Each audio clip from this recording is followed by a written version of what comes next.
Shalom, selamat pagi Bapak dan Saudara-saudara. Kembali lagi bersama saya, Pendeta Heber Tauruk, di acara Morning Call GPB. Gimana tidurnya malam ini? Nyenyak kan? Ya, semoga kita selalu sehat-sehat dan senantiasa bersuka cita atas berkat yang Tuhan berikan. Apalagi kan sebentar lagi kita akan ada libur panjang, libur lebaran ya. Nah, gimana THR udah pada cair kan? Soalnya wajahnya pada semangat semua nih hari ini nih. Nah, biar tambah semangat lagi, kita akan membaca merenungkan firman Tuhan. Tapi sebelumnya, mari kita mohon bimbingan Roh Kudus dalam doa, kita berdoa. Ya Allah, dalam keheningan pagi, kami datang menghadap hadirat-Mu.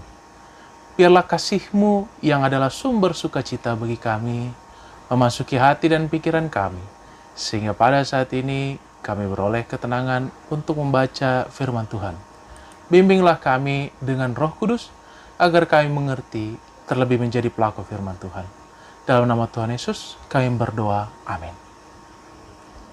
Bacaan Alkitab pada pagi hari ini terambil dari kitab Hosea. Hosea pasal 6 ayat 7. Kitab Hosea pasal 6 ayat yang ke-7 sampai dengan pasal yang ke-7 ayat 2. Hosea 6 ayat 7 sampai 7 ayat 2 demikian. Efraim tidak mau bertobat, tetapi mereka itu telah melangkahi perjanjian di Adam. Di sana mereka telah berkhianat terhadap aku. Gilead adalah kota para penjahat, penuh dengan jejak darah. Seperti gerombolan menghadang, demikianlah persekutuan para imam. Mereka membunuh di jalan Sikem. Sungguh, mereka melakukan perbuatan mesum. Di antara kaum Israel telah kulihat hal-hal yang mengerikan. Di sana ada Efraim bersundal dan Israel telah menajiskan diri. Juga bagimu, hai Yehuda, telah ditentukan penuaian. Apabila aku memulihkan keadaan umatku, apabila aku menyembuhkan Israel, maka tersingkaplah kesalahan Efraim dan kejahatan-kejahatan Samaria. Sebab mereka melakukan penipuan, pencuri mendobrak masuk, gerombolan merampas di luar, dan tidak terpikir mereka bahwa aku mengingat segala kejahatan mereka. Sekarang pun perbuatan-perbuatan mereka mengepung mereka. Semuanya ada di hadapan wajahku. Demikianlah pembacaan Alkitab. Berbahagialah orang yang membaca dan merenungkannya, terlebih melakukannya. Haleluya.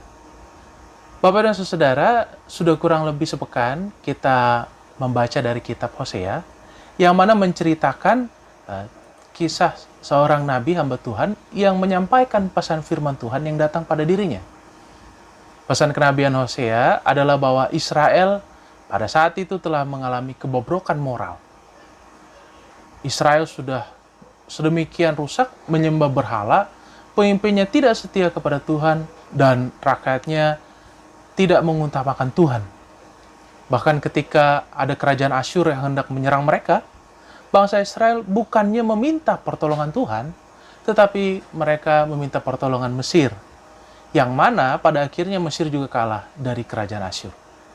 Sehingga kesimpulannya, Israel itu wajib dihukum. Dan hukuman itu pada akhirnya nanti akan sangat menyiksa mereka, sehingga mereka sampai kapok. Sebagai bagian dari suara kenabian Hosea, pembacaan kita pada pagi hari ini memiliki satu pesan utama, yakni pertobatan yang sejati. Dan itu yang akan kita bahas. Akan tapi sebelumnya, mari kita melihat satu video berikut ya.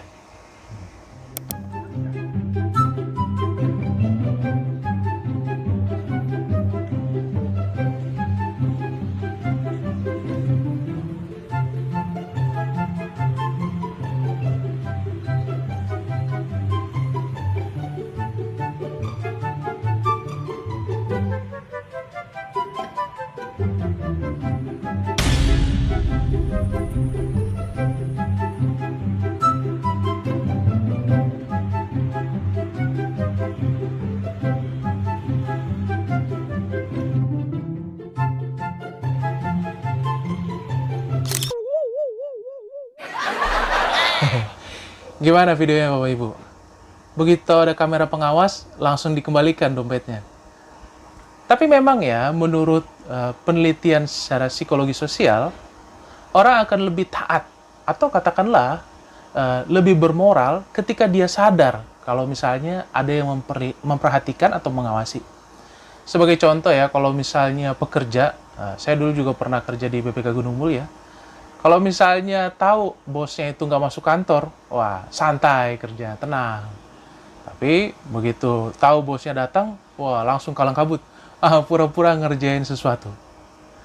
Dan riset yang dilakukan di negara-negara maju membuktikan bahwa kamera pengawas atau CCTV itu membantu dengan sangat maksimal mengurangi tingkat kriminalitas atau kejahatan.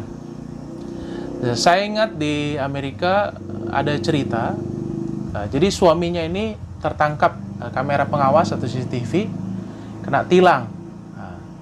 Nah, di lampu merah gitu kan, karena dia melanggar lampu merah.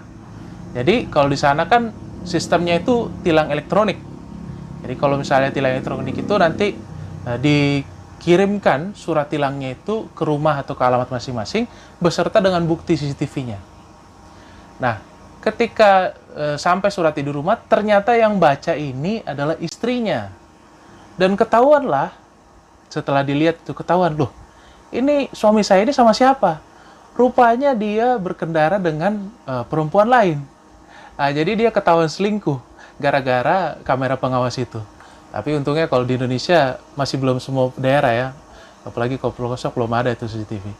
Nah, secara teologis Bapak dan Saudara, para filsuf maupun teolog abad pertengahan sudah mulai merumuskan keberadaan Tuhan dan pada hakikatnya dengan manusia. Tuhan digambarkan atau dibayangkan sebagai sosok yang maha mengetahui atau omniscient. Omni berarti semua dan sien itu mengetahui. Omniscient berarti maha mengetahui. Tuhan mengetahui dari awal hingga akhir kehidupan dunia yang diciptakannya. Termasuk di dalamnya adalah kehidupan manusia. Tuhan juga dikatakan maha melihat. Tentunya merujuk kepada kemahatauannya itu. Makanya ada lagu sekolah minggu kan. Hati-hati gunakan tanganmu, hati-hati gunakan tanganmu. Karena Bapa di surga selalu lihat ke bawah, hati-hati gunakan tanganmu. Jadi manusia juga dalam perkembangan ilmu teologi merumuskan bahwa Tuhan itu adalah Tuhan yang maha tinggi, yang jauh atau yang transenden, tetapi juga Tuhan yang dekat. Jadi kalau transenden Tuhan yang maha tinggi, kalau imanen itu Tuhan yang maha dekat. Tuhan yang hadir di ruangan ini, termasuk di ruangan Bapak Ibu Saudara sekalian, bahkan di dalam hati dan pikiran kita. Sehingga dapat disimpulkan dengan jelas bahwa Tuhan sudah pasti tahu apa yang kita lakukan. Nah, kembali kepada bacaan kita, di sini kita melihat bagaimana Tuhan menegur bangsa Israel yang melakukan dosa. Mereka bahkan mengira bahwa Tuhan tidak tahu apa yang mereka lakukan. Tuhan tidak melihat, bahkan Tuhan tidak mengingat. Dan ini kita lihat ya di pasal 7 ayat 2. Bapak dan Saudara, dosa memang enak. Apalagi kalau dilakukan di tempat yang tersembunyi.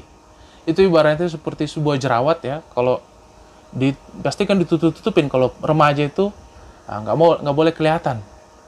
Dan kalau kelihatan pasti akan malu sekali rasanya. Ingat juga bahwa kitab Kejadian mencatat kisah Adam dan Hawa yang di Taman Eden. Ketika mereka selesai makan buah terlarang dari pohon kehidupan, apa yang mereka lakukan? Ternyata mereka bersembunyi. Mereka bersembunyi dari Tuhan. Ini sebuah tindakan yang konyol ya.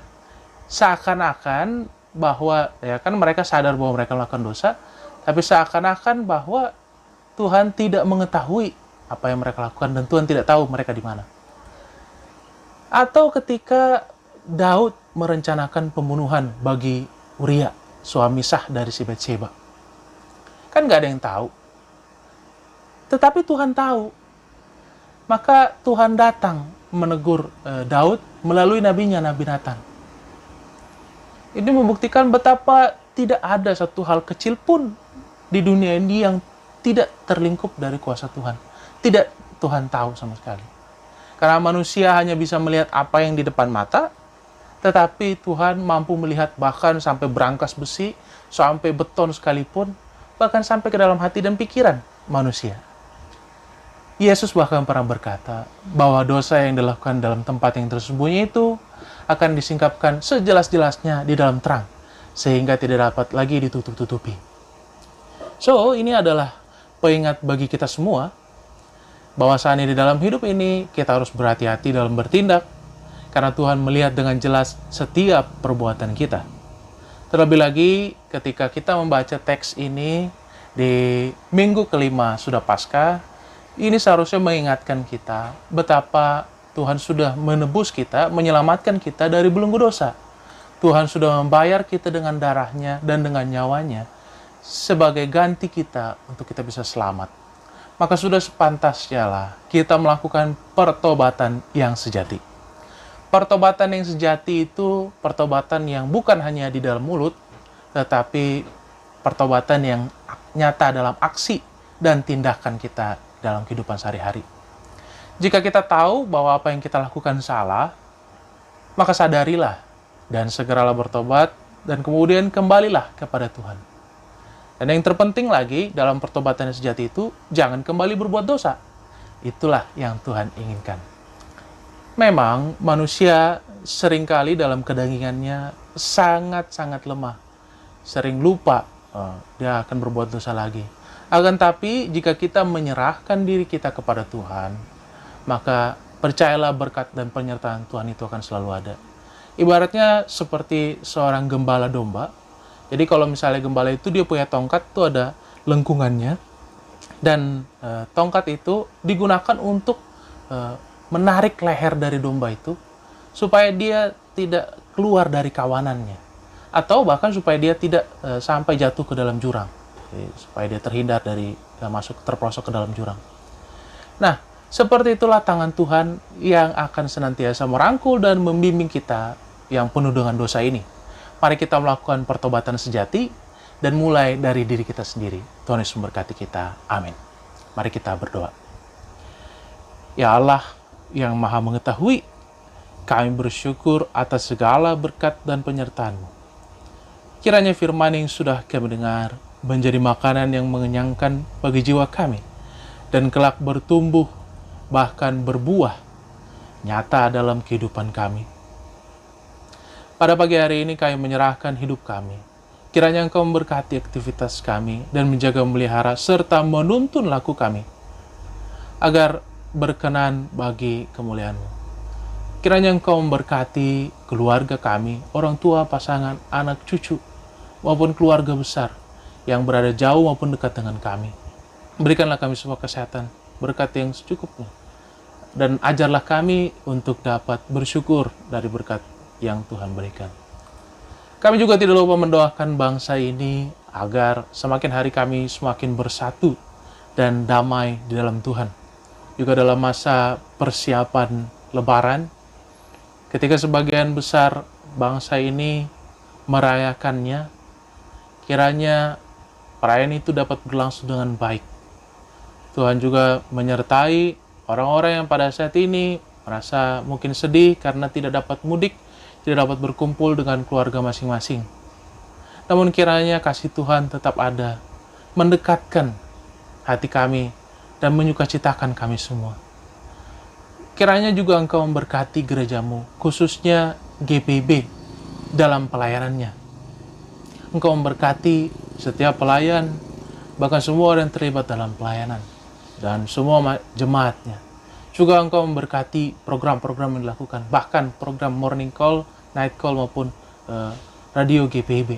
Kiranya melalui program-program ini dapat menjadi berkat bagi banyak orang dan membawa kesegaran maupun pembaharuan iman bagi kami setiap hari. Dalam nama Tuhan Yesus, kami berdoa. Amin.